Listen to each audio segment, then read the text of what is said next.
Boa noite.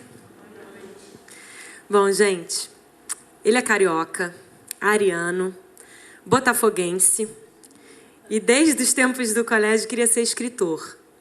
Mas com receio dessa profissão não dar dinheiro, acabou fazendo 2 faculdades, de engenharia eletrônica e comunicação. Acabou se formando em engenharia e trabalhou 15 anos com informática, mas não abandonou totalmente o seu sonho. Depois dos 30, resolveu ouvir seu coração e mudou seu rumo da história. Mergulhou de cabeça no seu desejo de criação. Hoje, quase 20 anos depois, é um grande e eclético escritor. Tem romances, contos e peças premiadas, roteiros e uma relação de 10 anos de indas e vindas com a novelinha Malhação. Senhoras e senhores, é com imenso prazer que nós, da Montenegro e Raman, chamamos aqui ao palco de mais um autor por autor, Ricardo Hofstetter.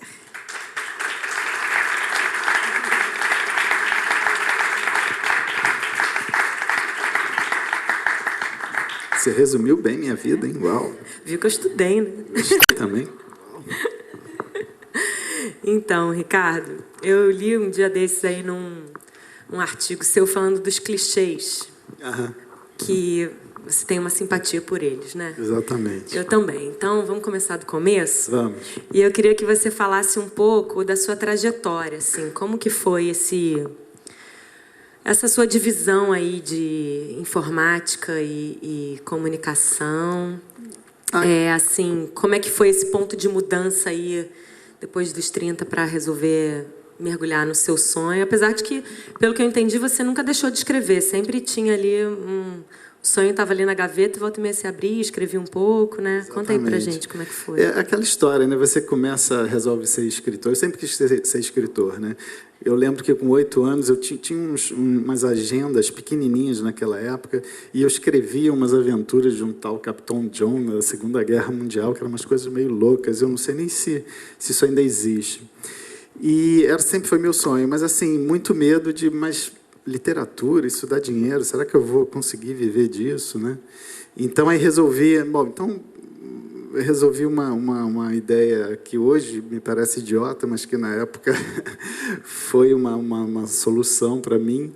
E eu resolvi fazer engenharia eletrônica. A ideia era, vou ganhar dinheiro com engenharia eletrônica e a literatura eu escrevo, enfim, do jeito que der, né? E, assim, isso funcionou durante um tempo, né? Mas, obviamente, que chega uma hora que acaba que você não faz nada bem, né? Você fica dividido ali, né? E chegou uma época que, assim, eu tinha uma empresa de informática que prestava consultoria. Isso na época que os computadores começaram a surgir. O primeiro microcomputador que eu trabalhei era desse tamanho, era uma caixa assim, quadrada, desse tamanho, né? E só que chega uma época, você dividindo o seu tempo desse jeito, chega uma época que você não consegue fazer nada bem, né? Quer dizer, você até faz bem, mas você quer sempre melhorar e você não consegue. Chega uma época, então, o que começou a acontecer? Começou a acontecer que eu comecei a perder clientes e também, ao mesmo tempo, escrevendo, eu não avançava, não conseguia... Na literatura, na época eu já estava contratado pela TV Globo, então na época eu não conseguia avançar muito, né? Então chegou um momento que eu falei, bom, agora não tem mais jeito, eu tenho que escolher um ou outro, senão não vai dar certo, né? Então aí eu optei por largar a informática e eu acho que foi uma escolha acertada, né? Com certeza, dá para ver pela sua produção. Mas aí você fez a oficina... Estou muito mais feliz, pelo menos.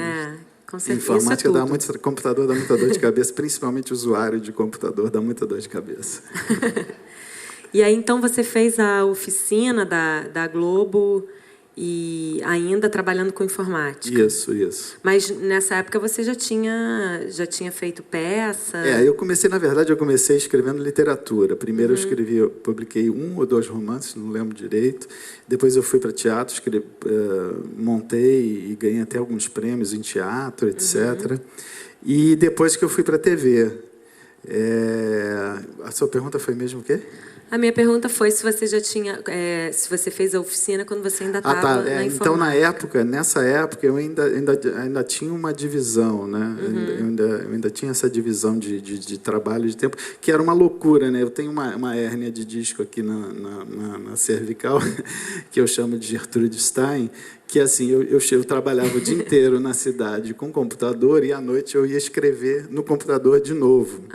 E naquela época o computador era uma coisa nova e não tinha essa coisa de ergonomia, de sentar certinho. Pé assim, não sei o quê. Então, assim, obviamente acabou dando uma hérnia de disco aqui que foi um inferno na minha vida. Mas, enfim... E aí eu tinha essa coisa, né? Eu trabalhava o dia inteiro atendendo coisas de informática, fazendo sistemas, redes, blá, blá, blá, e ainda chegava em casa e ainda ia trabalhar. Então era uma loucura, era muito, muito pesado, né? Era uma coisa muito pesada. E a oficina, você tem um processo, né, de seleção, você foi logo selecionado, e logo depois da oficina, como é que funciona isso, assim? Logo eles contratam as pessoas, logo, no seu caso, logo você foi contratado...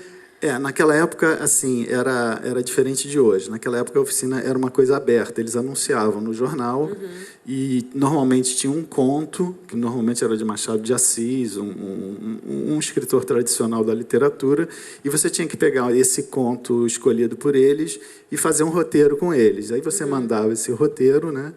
E eles escolhiam os 32, acho que na época eram 32... que eles achavam melhores, esses 32 começavam a fazer uma oficina, e era uma coisa torturante e louca, porque assim, eles iam diminuindo, os 32 passavam para 16, depois passavam para 8, era um processo... um Big Brother assim, pequeno. Era uma degola aos pouquinhos. Então, era uma tortura, era um processo que ia aos pouquinhos. Né? E aí, logo você foi contratado? Não, a minha história ainda é mais complicada ainda, porque assim, eu fiz uma primeira oficina e teve muita confusão nessa oficina, não vou nem entrar em detalhes, até porque, enfim... e eu acabei cortado, quando chegou nos 8 finalistas, eu acabei cortado. Só que aí o professor mudou de ideia e me chamou de volta. Aí ficaram 9 numa oficina que era para ter só 8. E aí só tinham 2 orientadores que dividiam, aí eu sobrei, foi uma confusão. E aí e acabou que no final da oficina eu não fui contratado, mas eu tinha tanta vontade de ser que eu falei, vou fazer a seguinte. Eu fiz a seguinte, me inscrevi, passei, quando eu cheguei lá, estava o Flávio de Campos de novo, eu falei, porra, você de novo, cara? Eu falei, eu de novo, e assim, enquanto vocês não me contratarem, eu vou ficar fazendo e vou ficar enchendo o saco de vocês. Aí ele falou, não, você não precisa fazer oficina, fica aqui. Ele tinha criado uma turma de pessoas que já tinham experiência, e aí acabou que rapidamente me chamaram para fazer um programa que eu acho que era o Chico Anísio. Eu acho que era Chico Anísio. E aí eu comecei escrevendo humor. Era Chico Anísio. E aí depois... Escolinha do professor Raimundo. Eu não sei se... Eu acho que era Chico Total, eu acho. Não tenho certeza. Minha Também memória aparece Chico Total aqui. Eu acho que era Chico Total. E aí comecei escrevendo programa de humor, e aí depois fui para dramaturgia, e aí começou a história de Malhação, que foi uma coisa muito legal. Na época, Malhação era uma coisa muito bacana. Hoje em dia ainda é também, né? Acho que isso é um projeto muito interessante. Não é à toa que está no ar há mais de 15 anos. Né? Então... E aí teve um período, então, que você ficou escrevendo os dois, né? Entre 96 e 99, você não ficou ali já ainda no Chico e já na Malhação? Teve um período que eu dividi, mas foi muito curto, porque logo depois veio uma ordem da direção que o autor não podia ficar dividido entre 2 programas, porque realmente dava muito problema, né? Uma pessoa te pedia alguma coisa e falava, não posso, porque eu tenho que escrever o texto do outro programa. Então, assim, foi uma coisa que rapidamente acabou. Então, nem teve muito tempo isso. E essa coisa da contratação lá na Globo funciona com os autores como os atores? Porque, para quem não sabe, assim, os atores, ou eles são contratados por obra, né, aquele período específico para aquele produto, ou por um tempo determinado. Para os autores, como é que é? Também é assim? Eu acho que assim, a maioria dos autores eles são contratados direto o tempo todo.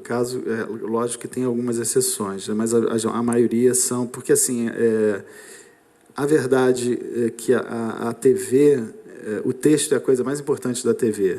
No teatro, o ator é a coisa mais importante. Um ator pode fazer texto, pode fazer uma peça sem texto, tá? Mas na TV, o texto é a coisa mais importante. Sem texto, é muito difícil você produzir alguma coisa na TV. Então, a Globo sabe disso, né? Então, normalmente, ela prioriza, ela tenta fazer com que os autores tenham contratos de longo prazo, né? Por quê? Para quando a Globo precisar, poder chamar, tá disponível, porque também, ao mesmo tempo, assim, se você não tem um casting de autores disponíveis, quando você precisa fazer um projeto, os projetos morrem porque não tem quem vai escrever, né? Então, assim, na verdade, tem isso, né? Então, assim, eu acho que tem alguns atores que também têm esse tipo de contrato, né? Mas a maioria dos autores, normalmente, é um contrato, não é muito por obra certa, a maioria é longo prazo, mas, eventualmente, até tem também alguns casos de por obra certa, né? E, no meu caso, eu estou contratado na Globo, acho que há 15 anos já tem bastante tempo. E aí, então, fala para a gente um pouco desse período aí de quase 10 anos aí na Malhação, assim, alguns anos direto, né? E aí depois, acho que de 2005... eu dei uma parada, voltei. Na verdade, eu comecei como colaborador, depois passei a ser escaletador. Como é que é essa hierarquia? Eu tenho curiosidade. Isso é uma coisa interessante, porque eu vim assistir o Ricardo Linhares falar e a Crica perguntou para ele como é que era, acabou que ele não falou. Pois é, eu ele não fico respondeu, super curiosa, né? Porque eu vejo lá nas suas verdade, informações, você trabalhou como colaborador, como escaletador, como supervisor, como autor. Exatamente. E é uma hierarquia? É uma hierarquia. Na verdade, funciona o seguinte, o autor é o responsável pelo programa. Então, assim, tudo que acontece é sempre ele que tem que resolver problemas e louros, né? Se a novela vai mal, a culpa é do autor. Se a novela vai bem, parabéns para o autor. É uma coisa assim meio maluca. O autor tem pessoas que ajudam ele, que são os colaboradores. Existem colaboradores de todos os tipos. Tem colaboradores que não fazem nada, servem cafezinho. E tem colaboradores que são o braço direito do autor, que realmente fazem muitas coisas, né? Então, tem essa coisa. Então, tem o autor, o colaborador. O supervisor já é um cara que já fez aquele programa e já tem muita experiência nele, e, normalmente, ele vai supervisionar alguém que está começando, né? Então, normalmente, o Silvio de Abreu, ele supervisionou a saudosa Andréa Maltaroli quando ela escreveu Beleza Pura, né? Então, ele foi o supervisor, a Andréa era a autora, mas ela tinha uma ajuda, ela sempre podia recorrer ao Silvio quando ela tivesse dúvidas, e o Silvio também poderia falar, olha, isso não está bom, isso está ruim, vai por aqui, vai por ali. Então, na verdade, são essas é uma hierarquia, na verdade, né? Mas, assim, como o Ricardo falou, é um trabalho muito de equipe também, né? O texto de TV, ele passa na mão de muita gente, né? Assim, normalmente, eu tenho um esquema de trabalho. Eu gosto de trabalhar com colaboradores, até porque, assim, em novela acontece muito problemas, né? Assim, um ator ficou doente, aí você precisa reescrever todas as cenas dele. Então, tudo que já estava pronto, você tem que refazer. Mas você não pode parar de escrever para frente, porque, se você para, na semana seguinte não tem capítulo para a produção gravar. Então, quando acontece uma coisa que você tem que reescrever para trás, você tem que abrir duas frentes, você tem que dividir a equipe. Olha, vocês fazem isso, resolvem esse problema, e a gente vai tocando aqui, e o autor é que tem que, enfim, gerenciar essa balbúrdia toda.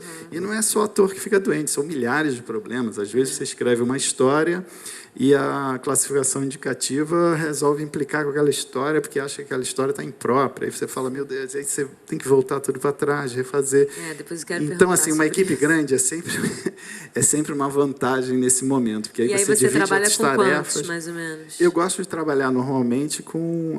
importante também falar que é a figura do pesquisador. O pesquisador é fundamental para quem escreve novela. Porque, assim, a gente escreve histórias com os mais variados temas, né? E é impossível uma pessoa conhecer tantos temas assim. Então, a gente precisa de uma pessoa que corra atrás das informações. Eu sou um autor que eu acho o seguinte, assim, aí vai de cada autor, mas eu acho o seguinte, as novelas brasileiras, incluindo Malhação, que é uma novela juvenil, né? elas atingem um público muito grande da população brasileira. É uma coisa absurda, né? E eu acho o seguinte: vamos divertir, mas vamos também tentar passar uma informação ou outra. Eu acho que eu acho que a novela, ela não tem que ser educativa, mas eu acho que não custa nada ela ser informativa. Então, assim, eu pelo menos, todos os trabalhos que eu faço, eu gosto muito de passar informações. E assim, você precisa passar a informação correta, você não pode errar. Então, você precisa ter um bom pesquisador para te garantir, olha, é assim, é assado, camisinha, qual é o índice de proteção que a camisinha dá. Você precisa ter todas essas informações para passar para as pessoas, né? Então, a pesquisa, o personagem do pesquisador na equipe, ele é fundamental, ele é muito importante numa equipe, pelo menos como eu vejo, né? É muito importante ter um bom pesquisador numa equipe de novela, né? E você trabalha mais ou menos com a mesma galera, assim, você é um pouco de trupe? Porque eu vi que, vendo a sua história um pouco do teatro, assim, né? Eu vi que algumas pessoas se repetem ali um pouco. Na verdade... Cláudio Torres Gonzaga, o Isaac Bernard, o Luiz, eu acho que também. Na verdade, assim, você já trabalhou com uma pessoa, gostou, obviamente, você vai chamar para o próximo trabalho, porque já se deu bem. Exatamente, né? Mas, assim, eu ainda não tenho uma galera que eu diga assim, de autores, aí falando de autores, né? Eu ainda não tenho uma galera de autores que assim sejam, esses são meus colaboradores fixos, né? Então, eu ainda não tenho isso. Eu acho que nas minhas equipes variaram muito, né? E também acho que eu ainda tenho uma estrada a percorrer aí um pouco para frente, né? Para chegar no nível de poder falar, esse colaborador é meu, ninguém pega. Vou reservar esse colaborador, né? Mas fala um pouco mais da coisa da malhação, assim. Tem uma questão que eu acho bem interessante, assim, que a malhação, pelo menos para os atores, ela é como se fosse um pouco um projeto laboratório da empresa, assim, né? Eles fazem eles pegam muitos atores que fizeram oficina da Globo e fazem testes com os atores e selecionam alguns atores e depois, durante o processo da gravação, esses atores continuam fazendo aulas de interpretação, aulas de voz, aulas de corpo. E então é uma galera que rala muito, porque de manhã eles estão lá fazendo aula e à tarde até à noite eles estão gravando, né? E aí eu acho isso bem bacana, porque fica meio como se fosse escolinha de escolinha do Flamengo ou do Botafogo, se você preferir, que é a escolinha dos seus craques, assim, né? Exatamente. Malhação, na verdade, ele é um pouco uma escola de TV, né? Principalmente para os atores, né? Como você falou, eles fazem cursos o tempo todo, curso de voz, curso de corpo, curso de interpretação, a figura da André Cavalcante, né? do coach, é muito importante em Malhação. Que é uma pessoa que ainda continua assim, dando um apoio para os atores durante as gravações. Então, aquela figura está sempre lá, o ator sempre pode recorrer a essa figura para, estou com dificuldade de decorar esse texto e tudo mais. E tem uma coisa muito legal, assim, na verdade, para os atores, principalmente, é uma escola, né? Principalmente.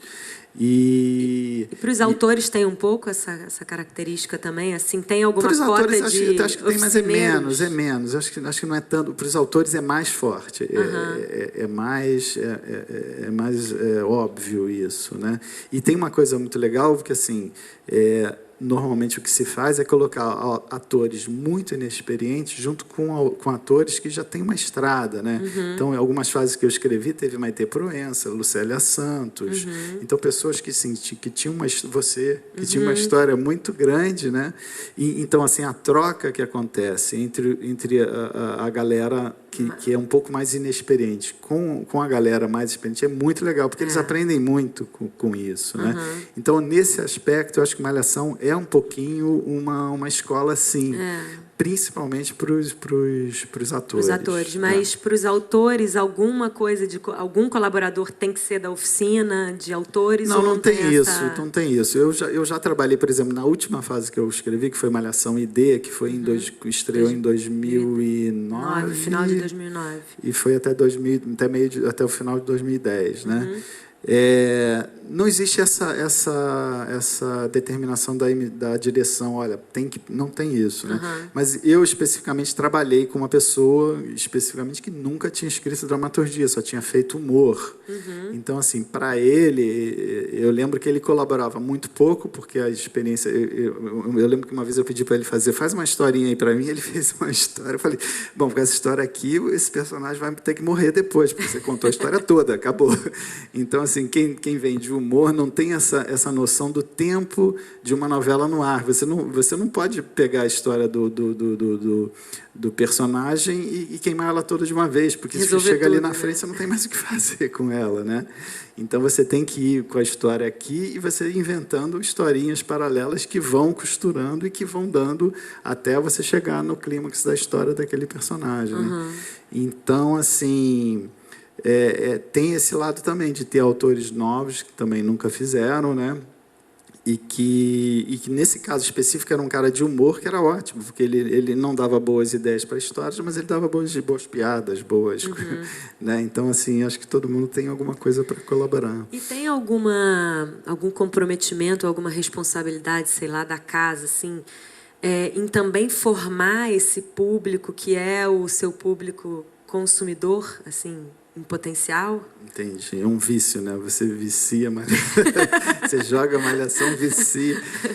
Eu não sei se existe assim como isso. Como uma coisa entendi. Concreta ou não? É uma droga que você bota no chiclete.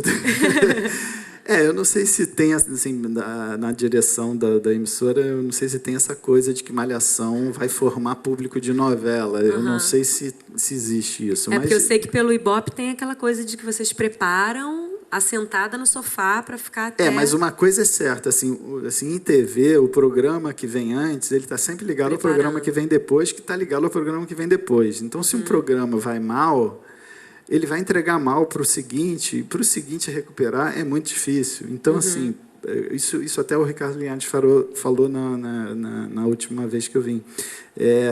Para nós, é fundamental que todos os programas vão bem. Porque, assim, se Malhação está indo bem, a novela das 6 vai pegar bem e vai a partir dali vai subir mais. Se a novela das 6 vai bem, a novela das 7 vai pegar bem, o Ibope vai subir mais. E assim vai, né? É uma coisa puxa a outra. Então, está tudo interligado ali, né? Então, assim, para a emissora, é péssimo ter um programa ali no meio que vai mal. Então, todo mundo está sempre torcendo para que todo mundo que está no ar vá bem. Lógico. Os temas, assim, a responsabilidade, você falou que não tem um cunho educativo, mas tem um informativo, né? Se tem ali alguns temas mais que vocês devem abordar e outros menos, ou se vocês quiserem abordar um pouco mais, se tem que dar uma suavizada pelo horário, como é que funciona essa coisa do conteúdo? Assim, escrever Malhação, na verdade, é uma novela, né? É igualzinho às outras. Tecnicamente é a mesma coisa. Você fazer uma novela ou fazer Malhação é a mesma coisa, não tem diferença nenhuma. Só que a Malhação é um pouquinho menor, né? E assim, a Malhação é uma novela que não é para adolescentes, é uma novela sobre adolescentes. Então, muitas pessoas se surpreendem quando vem o share do Ibope e vê que tem mais adulto do que adolescente assistindo. E assim, mas não é uma novela para adolescente? Na verdade, não é uma novela sobre adolescente.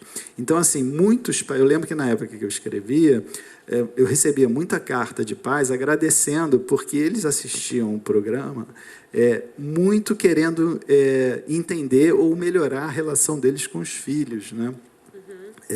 Então, assim, é um programa sobre adolescente, não é para adolescente. Mas, tecnicamente, escrever Malhação ou escrever uma novela é a mesma coisa.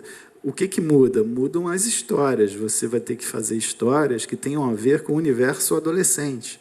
Se você vai escrever uma novela das 6, você já não tem mais essa obrigação de fazer histórias relacionadas com o universo adolescente, né? Então, assim, a partir disso, obviamente, você tem temas que, assim, são recorrentes: camisinha, gravidez na adolescência, se apaixonar pelo professor, que são histórias que, sim, enfim, todo adolescente viveu, enfim, né? não tem muito como fugir disso, né? Então, se você pegar todas as fases de Malhação, quase todas têm um pouco, né, às vezes até alterna. Não, essa não teve. Você teve um caso com um aluno, lembro? Eu lembro que era o Caio Castro, que era apaixonado por você, acabou que vocês acabaram ficando juntos, eu acho. Né? Então, assim, você tem que, na verdade, priorizar temas que sejam caros aos adolescentes, né? E assim, como os adolescentes, como a adolescência é um público em formação, né? Eu acho que você tem que ser bastante cuidadoso com o que você fala, porque as suas histórias podem ser mal interpretadas, né? Então, assim, eu acho que Malhação você precisa ter um pouquinho mais de cuidado no jeito que você conta, né? Às vezes, eventualmente, as histórias até que tem que ter um final moralizante, que é uma coisa meio chata, assim, quem escreve odeia isso, né? Você tem que fazer uma história com um final moralizante, pelo amor de Deus. Mas, eventualmente, você é obrigado a fazer, até assim, por causa do horário, você tem problemas com a classificação indicativa, que, na verdade, não é uma classificação indicativa, é uma classificação impositiva, porque se eles resolverem que você não pode fazer aquele programa naquela hora, eles simplesmente tiram do ar. Então, é uma preocupação muito grande, né? E é uma coisa que causa muitos problemas, porque, na verdade, eu acho que rola uma caretice, assim... não há um entendimento, assim, porque novela, na verdade, é uma coisa que são 180 capítulos, é uma coisa muito grande. Aí, se você pega o manual da classificação indicativa, é uma loucura, porque você não consegue encaixar a novela ali. Pelo manual da classificação indicativa, você pode fazer Malhação com uma semana inteira de sexo, drogas e rock and roll, que não tem problema, porque, assim... tem que ter 10%. É uma coisa... É muito maluco, é muito subjetivo, na verdade. Né? Isso é uma questão que está aí, né? Assim, muito. Está dando muito problema. E, assim, ficou chato. Em alguns momentos fica chato de escrever, porque você fala assim, porra, mas, pelo amor de Deus, eu não posso falar disso. Né? Eu acho que encaretou. É uma coisa impressionante, assim, porque, assim, na época do Fernando Henrique Cardoso...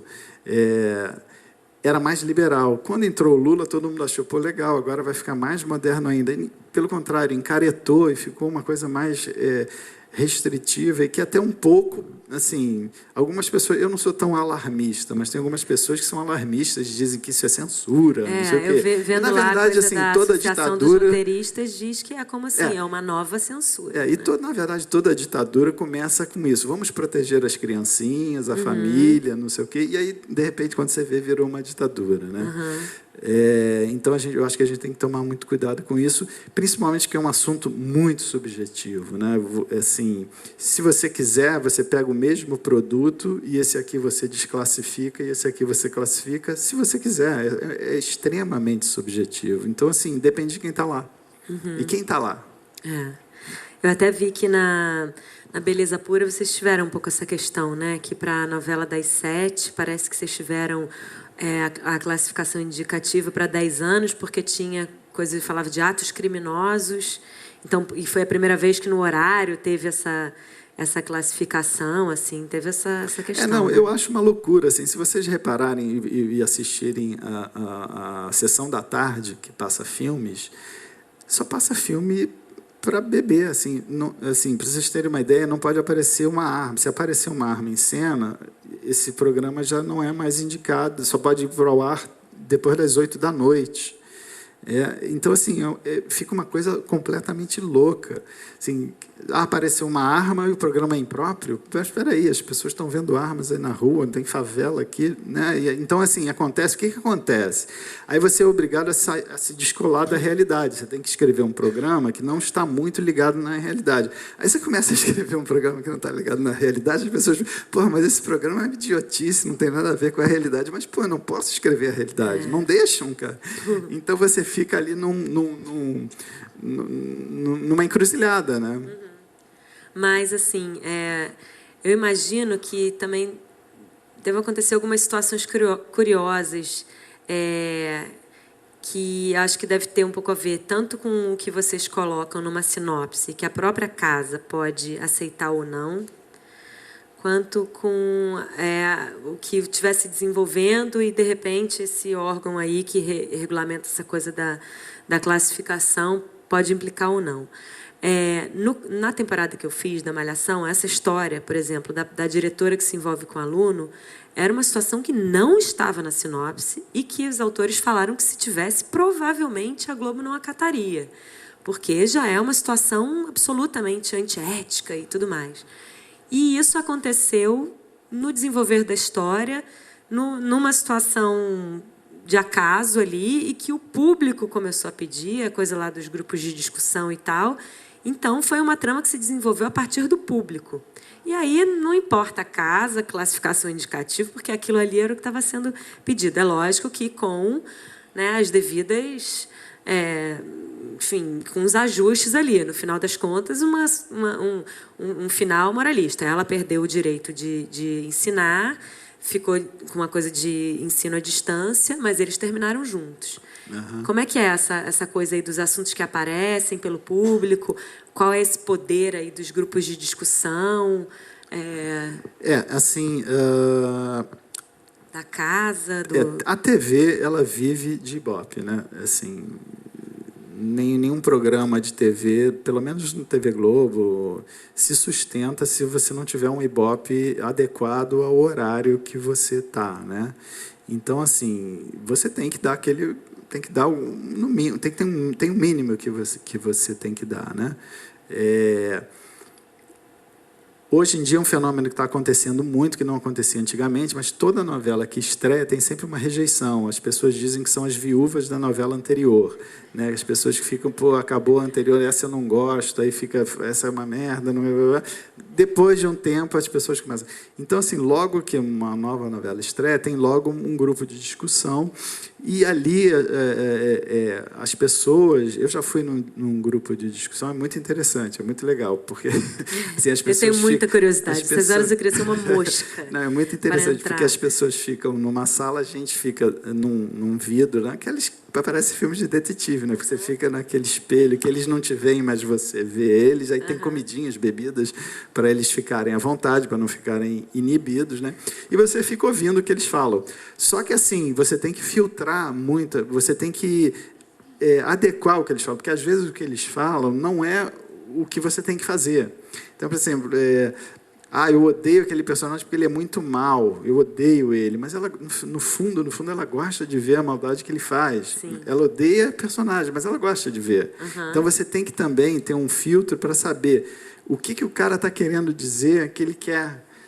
Assim, o fato de ele dizer eu odeio aquele personagem não quer dizer que ele não queira ver aquele personagem, né? Uhum. Então, é uma coisa muito, muito interessante. E um fenômeno que está acontecendo muito é que todas as novelas começam e precisam de ter esse momento do grupo de discussion, que é quando eles começam a acertar. Em geral, a novela não tem começado muito bem nos últimos tempos. E aí você precisa acertar, ver os personagens que estão agradando, os personagens que não estão agradando, passando nesse filtro, porque você não pode pegar literal, porque não é, a interpretação não é literal, né? E aí você tem que começar a fazer mudanças e ver os núcleos que estão dando certo. E isso é uma coisa que é muito legal, porque assim, a novela é uma obra aberta, é uma obra que ela vai acontecendo enquanto está sendo escrita. Quando você faz uma sinopse, você tem uma espinha dorsal, mas se você chegar no meio, ou logo no primeiro grupo de discussion, as pessoas odiarem o casal principal, você vai ter que matar os dois e vai ter que arranjar outro casal principal, porque as pessoas odiaram, ninguém vai querer ver aquele casal, né? Então, assim, o barato, acho que assim... Literariamente, o texto de novela é um texto um pouco mais pobre, porque você tem que escrever aquilo muito rápido, não dá tempo de você burilar, não tem tempo, você tem que fazer um por dia, se você não fizer um hoje, amanhã você tem que fazer 2, se amanhã você não fizer, você tem que fazer 3, então, assim, não dá muito tempo. Então, literariamente, é um texto que a qualidade não é lá essas coisas, mas tem uma coisa que é muito legal, que é aquele conceito de obra aberta do Humberto Eco, né? Que, assim, você vai escrevendo e vai mudando a história de acordo com o retorno do público. Isso é muito legal, né? E vira quase que uma brincadeira, né? Assim, pô, eles estão gostando disso, então eles estão gostando desse personagem, então vou dar mais histórias para eles. Eles odiaram esse cara, vou matar logo, porque esse cara está dando problema. Né? Assim, é ruim para os atores, né? Que às vezes às vezes alguns atores não entendem, e, pô, me matou, acha que é uma coisa pessoal contra ele. Não, é que, infelizmente, o papel dele... E, às vezes, assim, está tudo certo, o papel era bacana, tinha tudo para dar certo, e não dá.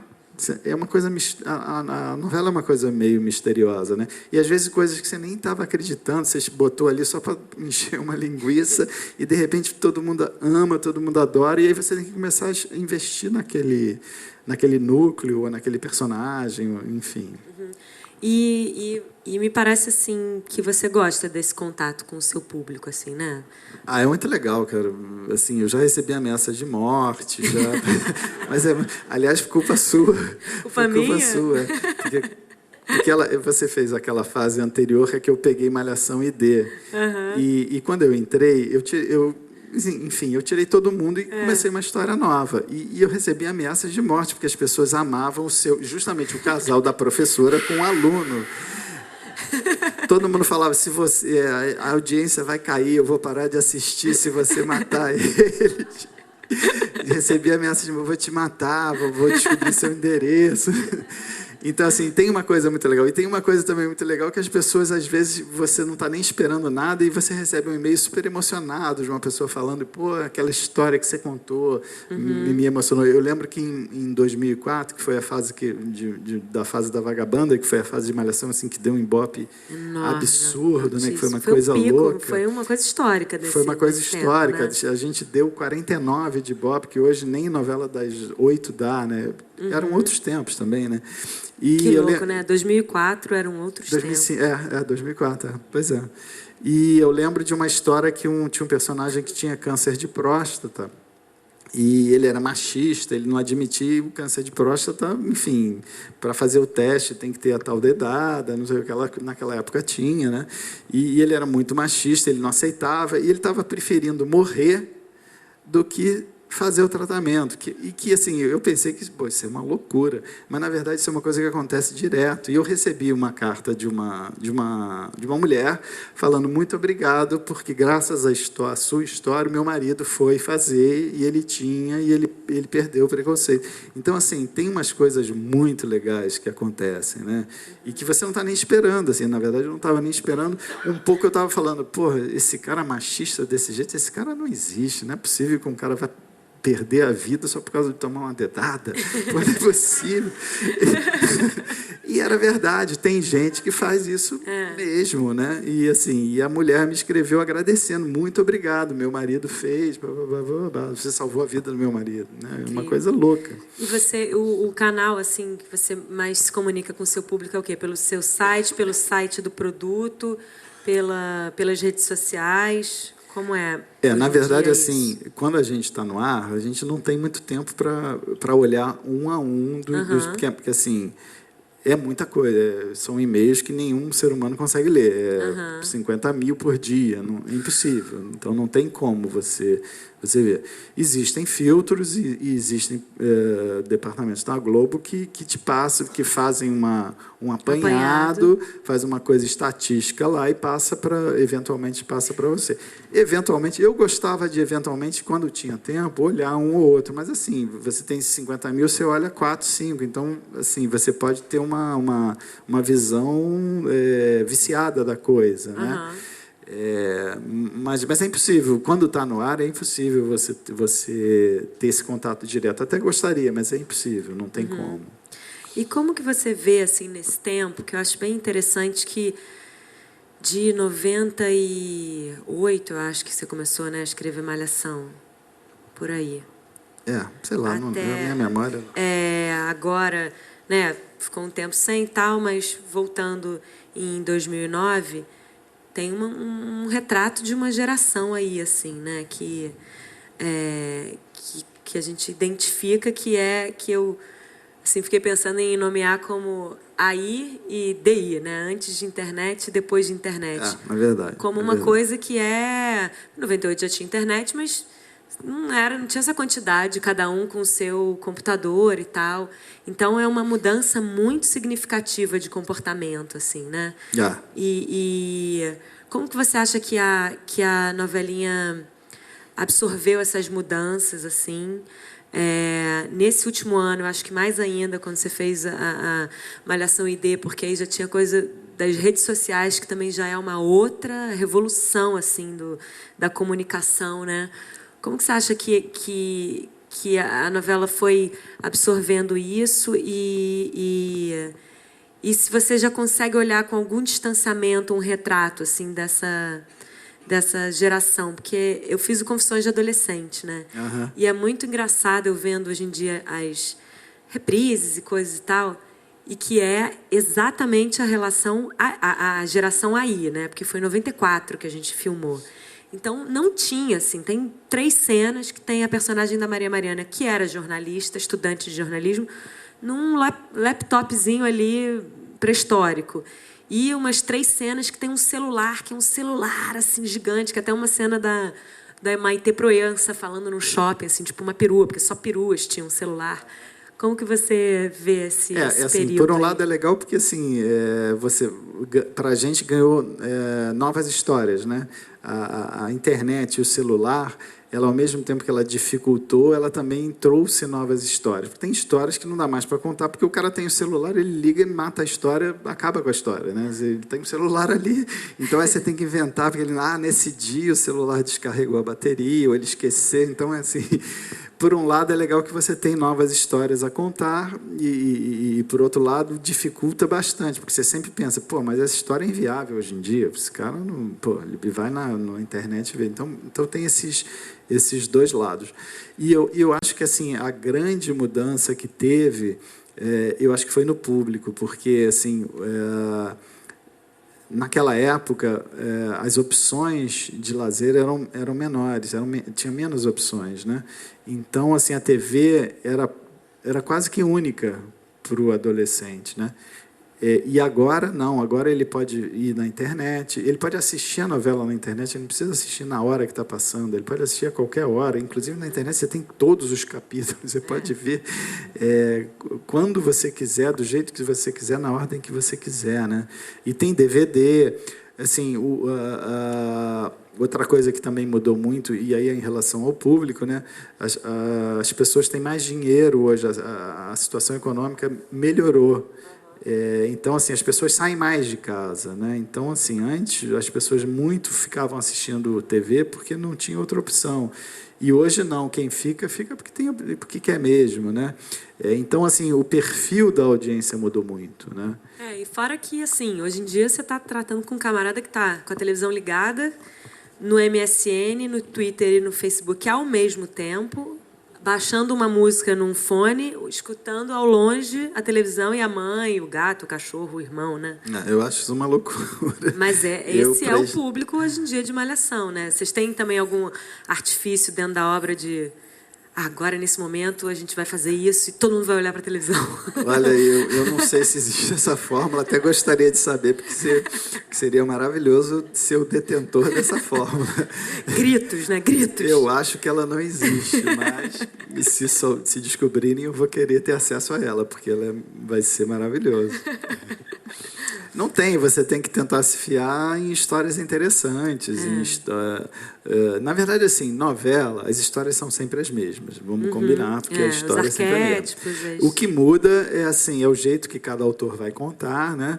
E um ou outro cereja do bolo que você bota, e que às vezes a cereja do bolo dá um pedal enorme. Por exemplo, se você pegar aquela novela do João Emanuel Carneiro, que a Thaís era a protagonista, se você pegar a história, é uma história por disputa de herança e de quem era o pai, de quem era o filho, disputa de paternidade, que é uma coisa que fala assim, porra, mas isso aí 5.000 novelas já fizeram. Aí, eu não sei exatamente por quê, ninguém sabe por que essa novela fez tanto sucesso, mas na minha cabeça foi a primeira protagonista negra. Nunca tinha tido uma protagonista negra, então foi a primeira. Então, assim, a história era novidade? Não era, mas tinha uma coisa que era diferente que nunca ninguém fez.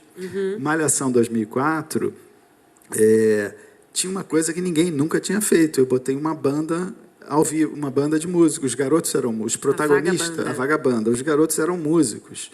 Nunca ninguém tinha feito isso, né? E eu tenho uma história que eu fui músico. Então, assim, eu conhecia muito esse universo, principalmente músico iniciante, que tem que ralar, né? Então, assim, foi um barato, porque nunca tinha tido. Eu acho que um dos motivos do sucesso de Malhação 2004 foi essa coisa da banda.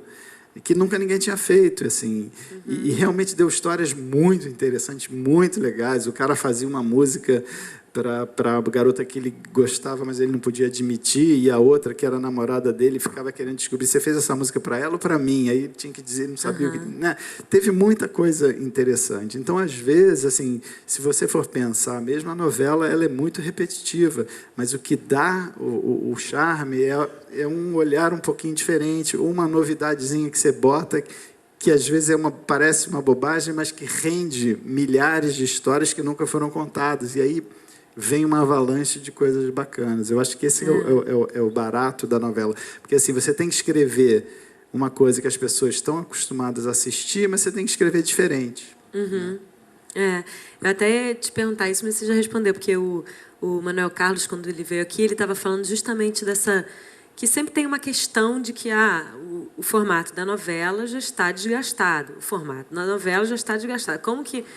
Como que faz para mudar isso? Está desgastado, mas, ao mesmo tempo, faz parte da nossa cultura. E as pessoas veem, e as pessoas se ligam, porque a gente gosta, porque é do humano gostar de ser um pouco voyeur. Eu acho que a novela tem isso, assim, aquela janelinha ali para a vida do outro, que você acompanha, que fala, você viu que a fulana fez não sei o quê, amanhã ela vai nananã, né? E eu acho que é bem interessante, porque é uma característica da nossa cultura, né? E é uma coisa assim que as pessoas que olham de fora, né?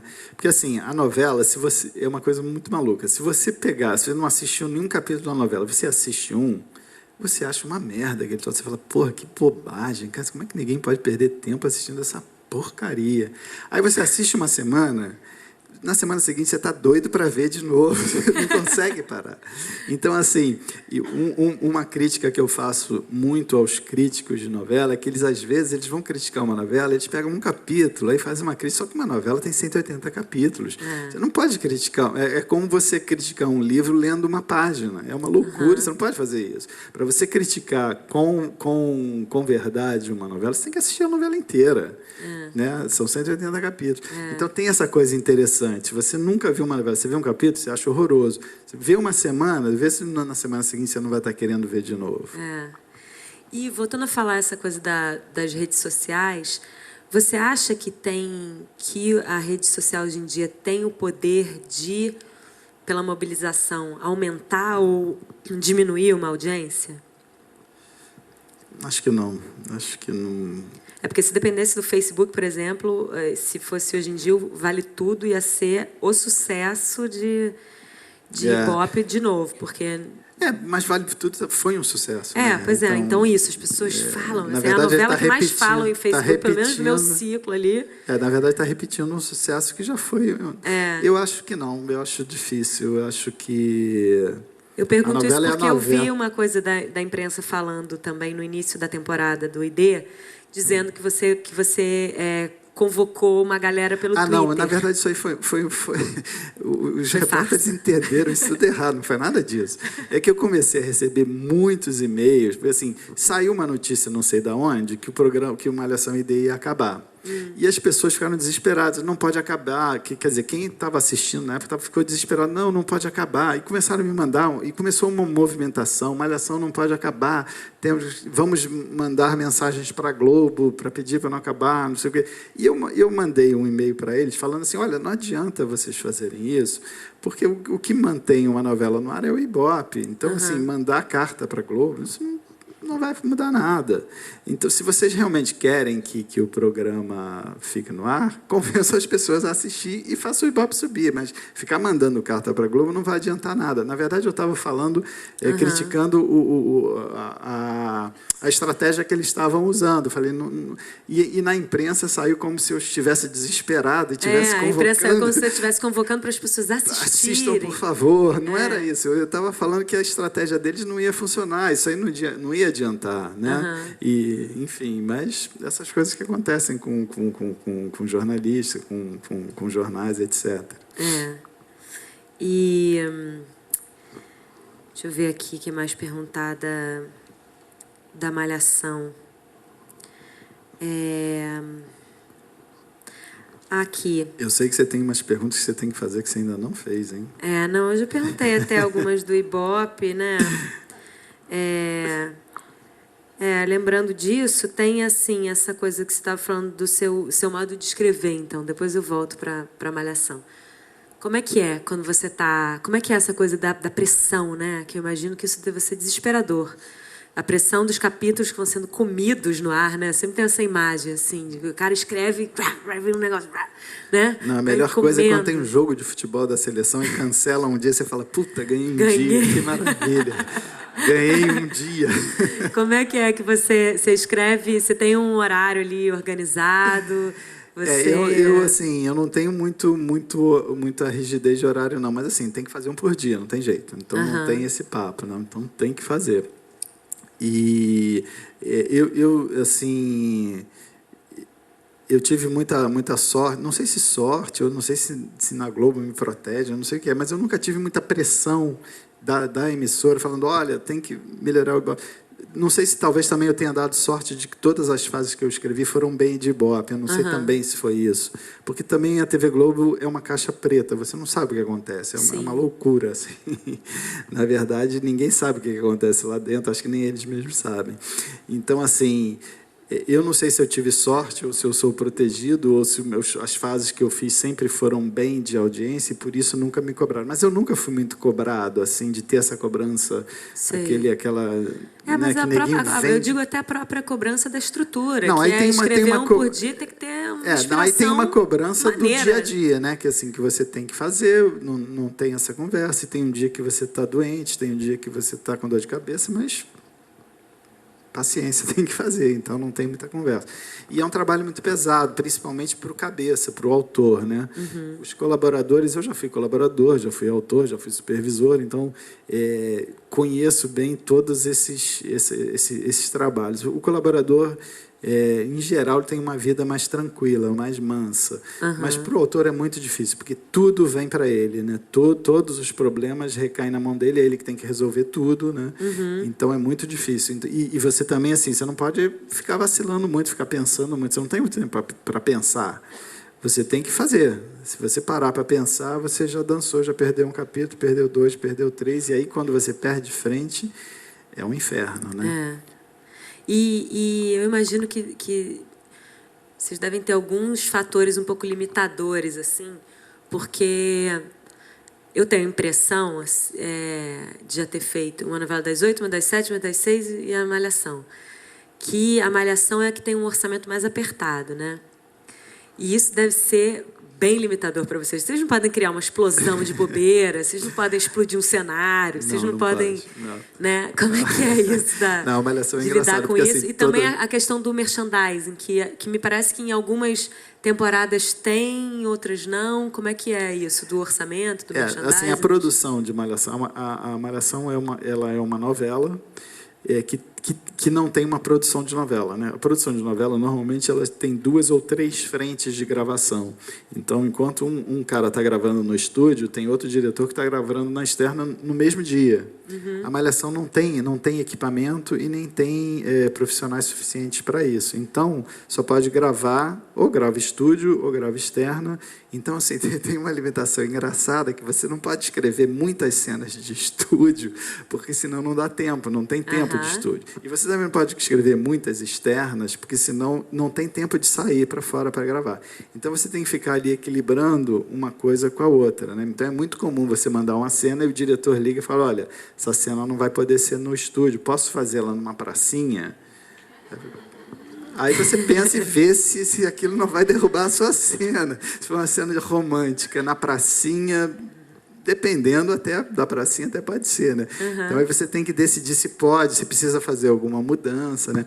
Então, assim, a Malhação tem esse problema de ter uma produção que não é uma novela, mas não tem produção de novela. É um orçamento mais enxuto. E agora, a coisa de merchandising, pelo menos nas fases que eu trabalhei, assim, sempre foi ótimo. Merchandising nunca teve problema, sempre teve bastante... eu sou bom para escuriosamente, na temporada que eu fiz, não teve. Eu achei muito Mas eu estranho, acho que porque era uma coisa que era num shopping, tinha tudo para ter merchandising e não tinha. Exatamente. Mas aí eu acho que E é uma aí coisa do autor que não resolveu não investir, porque assim... Ah, é do autor? Eu achei que fosse a casa que botava, que fosse uma coisa dos É anunciantes. um conjunto, não, uma coisa na verdade de... é um conjunto, né? Na Sei. verdade é um conjunto. O autor pode sugerir coisa, por exemplo, se eu vou escrever uma história que, sei lá, pô, o cara vai ter que andar de avião, pô, liga para Gol para ver se, né? Não sei. Então na verdade tem os dois, na verdade tem os dois lados. Tem uma equipe de merchandising que fica lendo os capítulos e vê o que pode incluir e liga e pergunta: posso tentar isso? Porque às vezes também as pessoas sugerem umas coisas malucas, né? Que, pô, às vezes, e principalmente em Malhação, às vezes fica uma coisa caída de paraquedas. Então, você tem que rejeitar. Não, isso aí não dá para fazer, pelo amor de Deus. Mas, assim, normalmente é uma via de mão dupla. O departamento de merchandising sugere ações e a gente também pode sugerir ações. Eu acho que vai um pouco do autor. E assim, o merchandising é uma coisa, para o autor, é uma coisa um pouco chata. Eu não me incomodo porque eu acho legal, porque, enfim, a gente ganha mais. Então, eu acho bacana. Mas tem autores que acham chato, porque, assim, de uma certa maneira, você tem que parar de contar uma história para fazer entre aspas, um comercial. E aquele comercial tem que ser muito bem feito, porque ele não pode ser muito ostensivo. Se ele for muito ostensivo, as pessoas falam... Destoa, né? Desafina. Né? Então, ele tem que passar, assim, quase que despercebido, né? E para você fazer isso, você tem que perder um tempo. E tem autor que não gosta de perder esse tempo, né? Você já está atarantado ali com o horário, né? Você ainda vai, pô, tem que perder tempo para botar miojo aqui, caceta. Então você muitas vezes as pessoas não têm muito saco. Mas eu fazia sempre que eu achava que tinha a ver, porque também colocar uma coisa que não tem nada a ver, caída do nada, eu acho forçação de barra demais. Mas sempre que eu achava que dava, eu sempre fazia. Assim. Então, assim, sempre teve bastante merchandising nas minhas fases. E foram 3, né? Sim. E... como é que é essa coisa da Malhação também? Justamente de ser esse time de atores iniciantes. Como é que é, assim? Primeiro, como é a comunicação com você? Se vocês se falam? Ou se rola uma timidez até por eles nem saberem que rola muitas vezes Porque também é meio dos atores... Eu digo isso porque em novela tem atores que procuram os autores, tem atores que não. E como que é lidar com isso? Porque às vezes é no risco. É o primeiro trabalho que aquele ator está fazendo, ele foi selecionado, tem uma pressão de dar conta ali daquela coisa, principalmente se for o protagonista. E pode acontecer de tudo. Imagino que nesses 10 anos aí tenha acontecido coisas curiosas. Assim, normalmente eu não me nego a falar com ator, não. Eu acho até interessante, é uma troca bacana. Mas normalmente, assim, quando você já está no ar, tem um filtro. Assim, a produção não deixa o ator falar com o autor, porque assim... vai atrapalhar, vai atrasar, pode dar problema. Tem uns atores que são chatos pra caceta. Imagino. Né? Então, assim... atormentados. São atormentados. Então, assim, normalmente, não chega muito pra gente. Assim, pelo menos para mim, nunca chegou. Assim. Então, eu sempre trabalhei independente. Mas eu acho que... já teve casos de atores que sugeriram histórias, e as sugestões foram legais, que eu encontrei na rua, ou encontrei numa festa, não sei o quê. Cara, pô, por que você não faz isso? Não sei o quê. Pô, legal, a ideia é boa, né? Então, assim, normalmente eu não me nego. Mas no dia a dia não tem muito tempo para isso. Imagina, porque assim, eu são 30, 40 atores. Se eu for parar para falar com cada um deles, eu não faço mais nada, só fico conversando, né? E também como é que é isso? Porque, assim, é muito delicado a coisa do ator jovem começar a fazer muito sucesso. E isso dá margem para muita coisa. Com certeza, nesse tempo, você deve ter vivido situações muito diferentes, assim. Porque, com certeza, tem gente que pira, que não aguenta, que é muito diferente. Eu sei porque eu fui atriz adolescente e sei como que é louco você... num momento de delicadeza da vida, que é onde o mundo está se apresentando, se abrindo para você, isso é duplicado, triplicado, quadriplicado, porque o mundo está se abrindo para você e todas as pessoas estão olhando para você. Então tem que ter uma cabeça muito, para na rua, muito firme, assim. Como é que é E isso? principalmente já chegou em você novo, situações de atores que começaram a dar defeito? Olha, na verdade, eu acho que eu tive sorte com os meus elencos, porque eu nunca tive especificamente esse tipo de problema. Eu nunca Ou tive. não chegou em você também. Ou assim. também não chegou em mim. Mas eu lembro que uma coisa que foi muito, muito interessante foi que na fase de 2004, que foi a fase de maior sucesso, o ator que ia fazer o personagem, um dos vilões principais, que era o Catraca, João Velho, que fez o João Velho, que é filho da Cissa e do Péréio, né? Acabou fazendo ele, mas não era ele que ia fazer, era um outro cara. E na véspera, assim, de começar a gravar, o cara amarelou. Ele falou: olha, eu acho que eu não vou aguentar, é muita loucura para mim. E ele saiu fora. E aí entrou o João, que foi maravilhoso, né? Então, assim, eu nem sei se o outro teria sido maravilhoso, mas, enfim, no final foi uma troca legal. Agora, eu ouço histórias, né, de atores que piram ou que se acham estrelas, enfim, mas isso faz parte. Né? Ou ao contrário, já aconteceu assim, de repente o cara foi escolhido e aí não tá dando conta, não é tão bom assim quanto imaginaram que ele fosse. Na verdade, em Malhação isso acontece e muito aí vai, porque tipo, os atores são muito inexperientes, né? Então, aí, infelizmente, você até tenta mudar as histórias, tenta dar histórias diferentes para ele, para ver se fazendo outro tipo de história, se ele consegue. Mas aí, às vezes, realmente não dá, às vezes não é a praia dele, às vezes a interpretação não é o barato deles, né?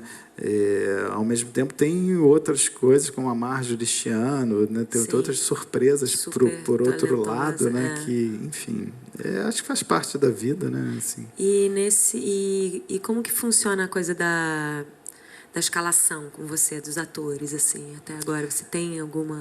A escalação normalmente é uma Você escolhe atores? É uma atividade em conjunto, né? E é muito... Não depende só da sua vontade, depende de milhares de coisas, né? Depende de ter os atores disponíveis, depende do diretor gostar da sua sugestão ou não. Na verdade, assim, quem decide é o produtor de elenco, o autor, o diretor e a direção da casa, né? Eventualmente. Então, como o Ricardo Linhares falou na última vez, é uma decisão coletiva. Em geral, são quatro pontos a discutir, a pensar, será que tal pessoa, será que tal pessoa, será que não sei o quê, será que não sei o que lá. E, no final, você chega a um consenso. Às vezes não é o que você queria, às vezes não é o que a direção queria, e é o que você queria, enfim. Mas é um trabalho muito demorado, muito... E é uma aposta assim que você não tem muito em que se basear, né? Você vai principalmente quando é ator novo, né? Você se baseia no teste e reza para o teste. E às vezes não acontece, às vezes acontece, né? E você acha que faltam produtos culturais para jovens, assim?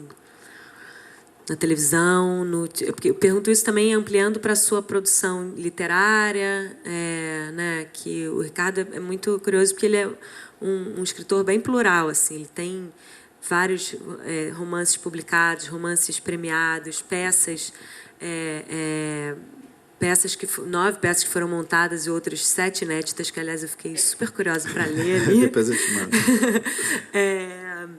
E aí tem romance para adolescente, tem romance policial para adulto, contos e tal. Nisso você acha... Como é que você vê isso porque eu tenho uma sensação de que tem uma lacuna, às vezes, assim, que são poucos os produtos. Eu acho que em TV tem muito... produto cultural, assim, mesmo já pensando numa coisa mais... eu acho que tem pouco. Eu lembro, assim, na minha época, quando eu era garoto, adolescente, não existia essa coisa de livro para adolescente. Não tinha. Você lia os livros infantis, e quando você chegava nos 13, 14, você tinha que começar a ler livro de adulto, porque não tinha muito... livro para adolescente. Hoje em dia já tem existe até um mercado, né, de literatura para adolescente, peças de teatro para adolescente, programas de TV tem um pouquinho menos, mas também programas de TV tem menos quantidade também, né? Então, assim, eu acho que tem poucos produtos, sim, mas eu não sei se tem público para esses. Mesmo. Eu não sei tenho a impressão se tem. de que tem um público enorme que é sedento de coisas, mas é uma sensação, assim. Que não é à toa que quando tem uma coisa como Confissões de Adolescente, vai vir um fenômeno. Uhum. A Malhação mesmo, é um fenômeno. Né? A Malhação está esse tempo todo no ar e ter o público e ter, assim, enfim. Eu acho que sim, eu acho que tem poucos, mas eu não sei se começar a ter muitos, eu não sei se vai ter espaço para todos. Porque, na verdade, o mercado de TV é um mercado muito pequeno, né? Sim, Então, eu não sei se teria, assim, mas é uma coisa a experimentar. E, para finalizar, assim, eu queria que você falasse um pouco dos seus próximos projetos e também se você tem projetos híbridos, assim, pensando na sua pluralidade, né? Porque eu acho que esse livro, aqui, aliás, fazendo merchandising com o piano do meu amigo Mohamed, que fez das meninas, ó, o livro A Transilvânia é o Catete, ele foi lançado primeiro em e-book, né, digital, e agora, menos de um mês, foi lançado em livro papel. E eu achei que isso já era um projeto híbrido, por exemplo, onde você usou um pouco a sua experiência, sua bagagem da informática, e aí lançou um livro, um romance policial, primeiro na internet, assim. Foi muito engraçado porque, assim, eu resolvi esse livro eu resolvi não procurar editora, eu resolvi publicar só em e-book. E aí eu achei uma editora especializada em e-books, né, que publicava na Amazon e na Cultura, enfim, isso acho que foi em 2010. E na verdade, eu levei em choque, porque eu uso leitor eletrônico há muito tempo. Eu uso o Kindle, enfim, para ler textos de trabalho. Eu leio, assim, porque como eu tenho hernia de disco, ficar na frente do computador às vezes é muito cansativo. Eu prefiro ler deitado. Então, quando eu preciso ler texto de trabalho, eu passo para o leitor eletrônico e fico lendo numa posição que não force muito o pescoço. Então, assim, para mim, usar leitor eletrônico é uma coisa do dia a dia, já é normal. E eu achei que isso era uma coisa que já estava um pouquinho disseminada pelo Brasil. E aí, quando eu fiz uma coisa que eu não sei, mas eu acho que foi a primeira coisa no Brasil, talvez até no mundo. Eu fiz a primeira noite de autógrafos virtual. Adorei isso. Assim, era um site e as pessoas iam lá. No caso, eu estava lá sendo entrevistado por uma jornalista e as pessoas podiam mandar o livro por um e-mail e pegava-se aquele livro, eu autografava, obviamente que era um autógrafo virtual, era uma mensagem que a gente anexava no arquivo e mandava de volta para a pessoa. Então, assim, era uma noite de autógrafos realmente virtual, era pela internet. E, assim, primeiro eu fiquei chocado com a recepção dos convites, quando eu mandei os convites, que a maioria das pessoas não entendeu. A maioria das pessoas falou assim, mas espera aí, eu vou estar em São Paulo, eu não vou poder ir. Vai ser em que livraria? Eu falei, não, mas é virtual. Não, as pessoas não... Primeiro, assim, quando começou isso, eu já falei, opa, tem alguma coisa errada aqui. E depois, na noite de autógrafos, as pessoas não sabiam como fazer. Mas como é que eu mando esse livro? Ele está onde? Como é que eu faço? As pessoas realmente... E, assim, eu vi que no Brasil ainda... Hoje, talvez um pouco menos, mas naquela época...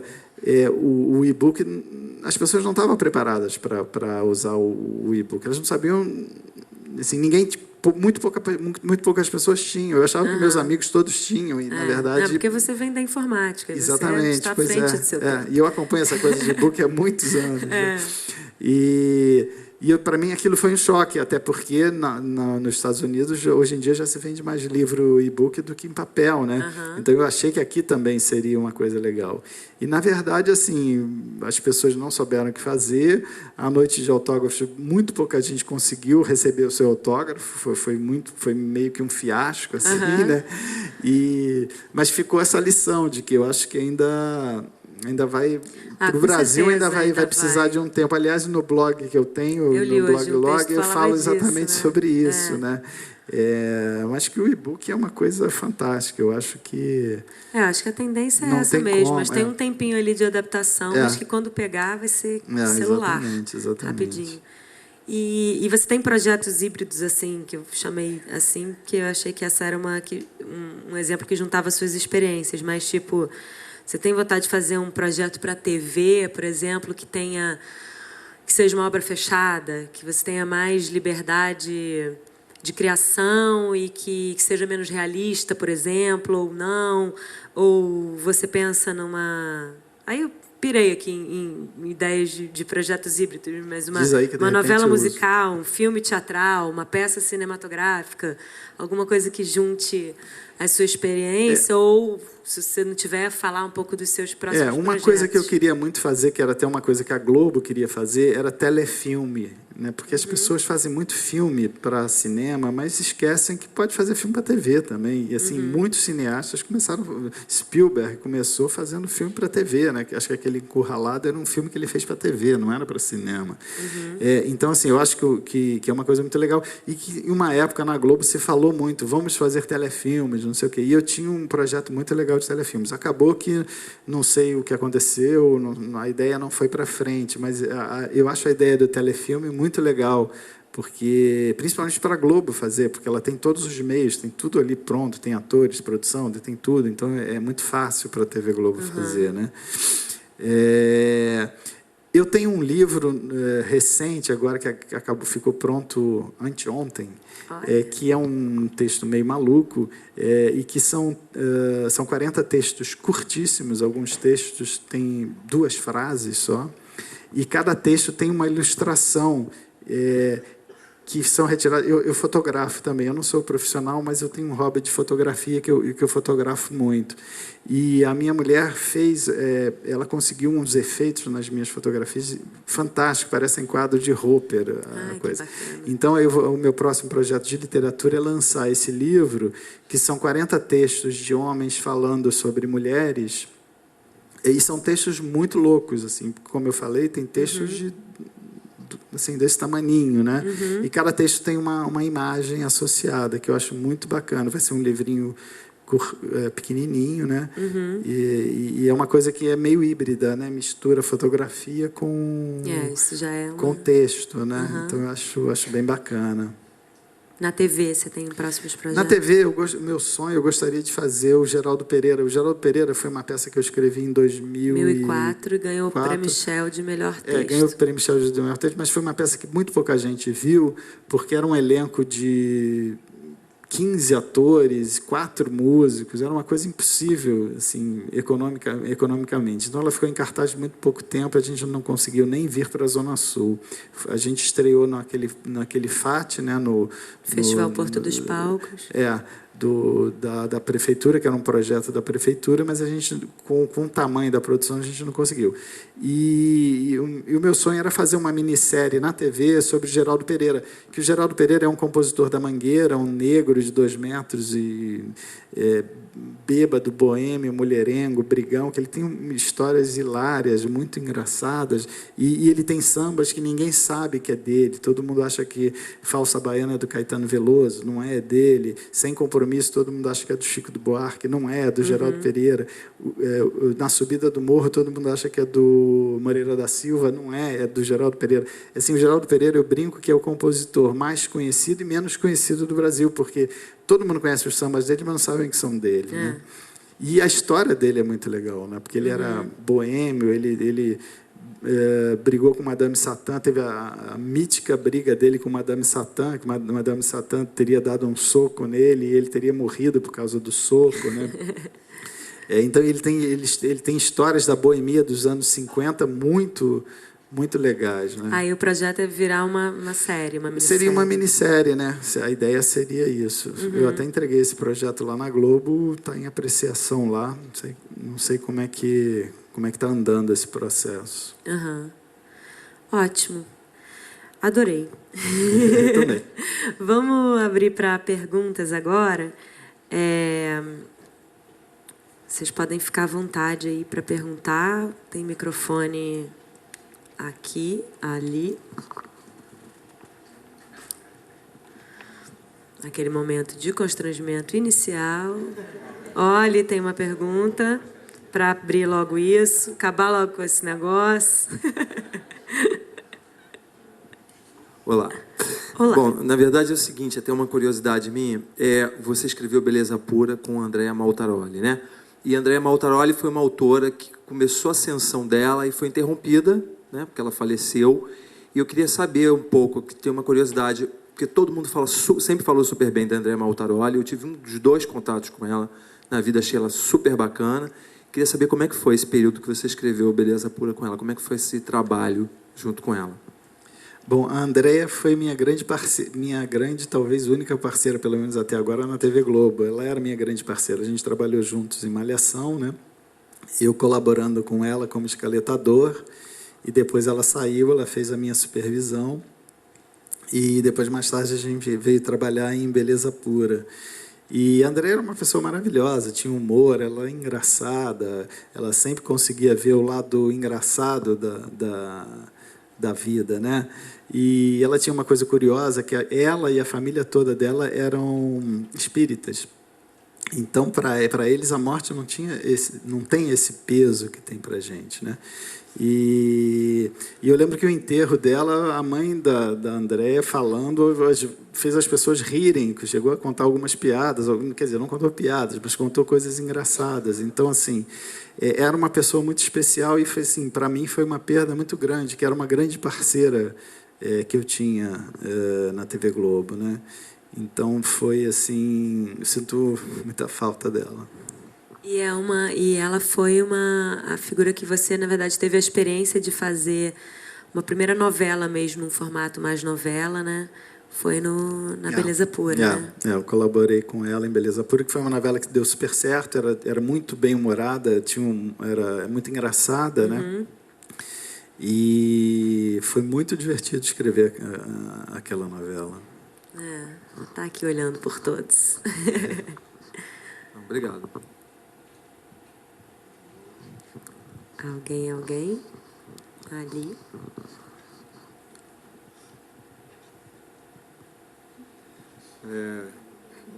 Boa noite. Eu queria saber, escrever um ato de criação, né? E como ato de criação, você pressupõe a liberdade. Como é que se dá isso em relação à opinião do público?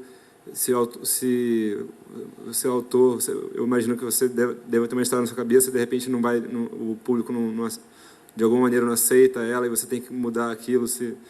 Como que é a relação do autor com a opinião do público? E qual a diferença da opinião do grupo de discussão para a opinião na internet, em geral? Como são formados esses grupos? A coisa da liberdade, eu acho que assim, quando você escreve para a TV, você tem que esquecer um pouco essa coisa de liberdade, porque em TV isso não existe. Porque assim, quando você escreve literatura ou teatro, você faz o que você quiser. Se você quiser escrever um capítulo do seu livro com 400 páginas, você escreve. Na TV você não pode fazer isso. Você não pode escrever um capítulo de 4 horas de duração. Não tem como. Você tem aquele horário, você tem aquele tamanho que você tem que se adaptar àquilo. Então, assim, em TV, a questão da liberdade ela é diferente do que no teatro e na literatura, por exemplo, né? Então, assim, você tem que se adaptar ali. Essa de que eu vou fazer o que eu quiser, não vai. Porque quem tenta fazer o que quiser, ninguém tira rapidinho, vai sair, porque não vai funcionar ali, né? A diferença de group discussion para opiniões que você ouve tanto na rua quanto na internet, etc., é que o group discussion é uma coisa técnica, né? E tem pessoas treinadas para conseguir tirar das pessoas as informações verdadeiras. Aquela coisa que eu falei do filtro, né? O cara fala, eu odeio aquele personagem. Não quer dizer que você tem que matar, quer dizer que você tem que escrever mais para ele, porque ela odeia aquele personagem, mas ela quer ver mais. Então, assim, o grupo discussion são pessoas, psicólogos, que são treinados para entender o que as pessoas estão querendo dizer, para ler nas entrelinhas do que as pessoas dizem, né? E quando você tem uma coisa de internet ou de amigos, aí é uma coisa mais à vontade, mais tranquila. Tecnicamente, eu acho que o group discussion ele é mais eficaz, né? Ele dá mais o que realmente o público está querendo. E a coisa de amigos e que você ouve na internet é uma coisa que você ouve, mas você fala, pô, será? Né? Você não tem muito uma base ali para se garantir, né? Então, eu acho que a grande diferença de um para o outro é esse. Um é bem técnico e o outro é uma coisa quase que pessoal, né? Social. Ricardo, queria fazer uma pergunta que me ocorreu agora. É que Malhação começou como uma academia, né? E aí, a partir de um determinado momento, ela virou um colégio, só que o nome continuou Malhação. Qual foi o critério para definir que ia acabar a academia e virar um colégio? Por que que virou um colégio? Por que que não poderia ter continuado com a academia? A academia se esgotou? Ou alguém que trouxe essa ideia, de repente fosse eu assim, quando era academia, eu ainda não escrevia. Eu não gostava quando era academia, porque eu achava o universo muito restrito. Curiosamente, eu entrei em Malhação quando virou colégio, né? Eu acho que o colégio era uma ideia muito mais legal do que a academia, porque, assim, colégio, bem ou mal, todo mundo frequenta, né? Assim, todos os adolescentes, todas as crianças, bem ou mal, frequentam um colégio. Na academia, nem todo mundo frequentava. Então, não tinha essa empatia de você simpatizar, conhecer aquele ambiente e conhecer as histórias. Porque TV tem muito isso, tem muita empatia, né? Tem muita coisa de você assistir uma história que você viveu parecida e aí aquilo te interessa, pô, eu vivi, né? Então, quando fica num ambiente como uma academia, quem não frequenta fica meio achando aquilo uma coisa de Marte, uma coisa meio maluca, né? Então, eu acho que assim, adolescente faz o quê? Adolescente estuda, né? Então, eu acho perfeito que seja num colégio e acho muito perigoso mudar, tirar do colégio. É uma decisão muito difícil de se fazer, né? E o nome ficou porque, assim, tinha, mesmo na fase da academia, fez muito sucesso Malhação, né? Na verdade, o nome já deveria ter trocado há muito tempo. Mas, como tinha feito muito sucesso, aí a Globo ficou com medo, pô, vamos trocar o nome já pegou, tarará, então acabou ficando. Só que, assim, realmente, hoje em dia não tem mais nada a ver com Malhação, né? O nome virou uma outra coisa, né? Voltando ao assunto que ele abordou aqui, essa frustração que vem de não poder escrever o que se quer... Essa o quê? Essa frustração que vem um pouco de não poder escrever tudo o que se quer na TV... Ela é uma coisa que dá e passa logo, ou é uma coisa que, de repente, se usa para alimentar outras obras? Não dá tempo de sofrer, não dá tempo. Então, não dá, por causa do imediatismo. Mas isso dá para usar isso para alimentar outras obras, ou fora da TV? Com certeza, tem muitas coisas que eu falo assim, pô, eu não pude fazer essa história na TV, mas eu vou fazer no teatro, eu vou fazer na literatura, né? E isso aí, com certeza. Eu tenho uma opinião que talvez pouca gente tenha, mas eu acho que, assim, escrever, você tem que se adaptar à mídia que você está escrevendo, né? Se você quer escrever literatura, é um papo. Se você quer escrever teatro, é outra história. Se você quer escrever TV, é outra história, né? Então, assim, de uma maneira, se você quer ser jornalista, é outra história. Você também, como jornalista, não pode escrever o que você quer, né? Então, assim, de uma maneira ou de outra, você sempre tem que se adaptar. Agora, se realmente você quer liberdade total, aí você não pode escrever TV. Eu acho que...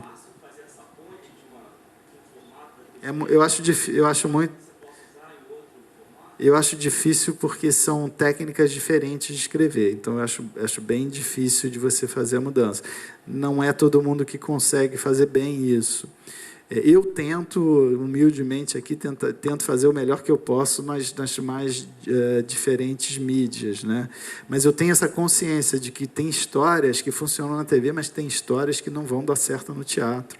Não adianta tentar, porque quando você vê, fica horroroso, fica uma coisa pueril, fica bobo. E, às vezes, na TV é super bacana, fica super adequado, né? Então, eu acho que o escritor profissional... Você tem que ter esse feeling de saber o que vai funcionar naquela mídia que você está escrevendo. Eu comecei a escrever um blog agora, que é no Blog Log. Eu escrevi só 2, só botei 2 textos. Eu não sei se aqueles textos vão agradar a quem gosta de ler blog. Eu não sei. Eu escrevi meio num clima de crônica, que é o que eu aprendi lendo, né? Lendo Stanislau Ponte Preta, Luiz Fernando Veríssimo, blá, blá, blá. Não sei se aquilo vai agradar. Isso é uma coisa que eu vou ver. Então, assim, ao longo do tempo, muito provavelmente eu vou ter que me adaptar, vou ter que escrever talvez menos, não sei. Isso, por exemplo, isso é uma novidade para mim. Eu não sei se esse formato que eu estou usando é bom, né? E isso quem vai me dizer também é o público que lê. Se as pessoas não se interessarem muito, eu sei que eu vou ter que mudar alguma coisa, né? Ricardo, oi. Aqui, está me enxergando. Eu queria te perguntar sobre uma possível síndrome de apego à personagem no seguinte aspecto. Levando em conta, obviamente, que a questão da televisão ela vai acontecer independentemente dessa escolha ou não. De repente, você tem um personagem e você o visualiza de uma forma tal que é difícil de você encontrar um dado ator para fazê-lo. Não que você não vai encontrar, mas, de repente, você não tem o tempo do mundo, né, para aquilo. E aí, como é que fica o coração nessas horas? Se isso acontece frequentemente, como é que você lida com isso? E o que se faz nessas horas? Bom, eu tenho uma coisa boa que não me faz cair nesse problema, que normalmente quando eu escrevo um personagem, eu nunca estou pensando num ator específico, ou eu nunca penso muito como ele é fisicamente, né? Então, assim, quando vem algum ator e encarna aquele personagem, em geral, para mim, é uma novidade que, às vezes, causa estranhamento e depois fica legal, às vezes fica legal de cara. Então, assim, é uma surpresa, e é uma surpresa assim, em TV que você tem que lidar, e às vezes até em teatro também. Às vezes você já contratou determinado ator e você não tem como mudar, né? Então, você tem que, enfim, entubar e levar da melhor maneira possível, né? Mas, assim, acontece, né? O trabalho em equipe, né? Que teatro é um trabalho em equipe, TV é um trabalho em equipe. Tem sempre isso, né? Você nunca vai estar 100% satisfeito, né? Porque, assim, você tem que atender a milhares de outras pessoas que estão ali em volta também, que também querem ficar satisfeitas, e, às vezes, a satisfação de um não é igual à sua, né? Então, você tem que saber lidar com isso, né? Mas eu acho que eu lido bem assim, com isso. E eu gosto de me surpreender quando eu vejo um personagem encarnado num ator e, às vezes, não é nada daquilo que eu imaginei, mas, de repente, daqui a uma semana eu vejo, pô, mas tá legal, né? Então, tem também surpresas bacanas. Uma coisinha que eu queria perguntar. O nome Malhação eu acho interessante, porque ele pega não só a questão da academia, mas também do colégio, que não deixa de ser uma malhação, né? Estudar, ler, fazer prova, isso tudo. E queria saber também quem é que escolhe os títulos das novelas. Como é que é feito isso? É o autor, é o diretor, é o departamento de marketing? Normalmente é um trabalho em equipe também, né? Normalmente o autor, em geral, tem um título que ele quer, mas eu acho que, assim, misteriosamente, a TV Globo é boa para dar títulos de novelas. Eu acho que, em geral, os títulos dos autores não são muito bons, e os títulos que a Globo dá são melhores. Ultimamente, eu acho que andou piorando um pouco, mas teve uma época que eles acertavam, era impressionante. E eu falava assim, o dia que for fazer uma novela minha, eu não quero dar título, deixa eles resolverem, porque eles são muito bons nisso. Hoje em dia, eu acho que deu uma leve piorada, mas eles ainda são muito bons. Então, normalmente, quem acaba dando o título é a emissora. Eu não sei quem lá dentro, que departamento é esse, mas eles acabam, eles sempre têm boas sugestões de nomes.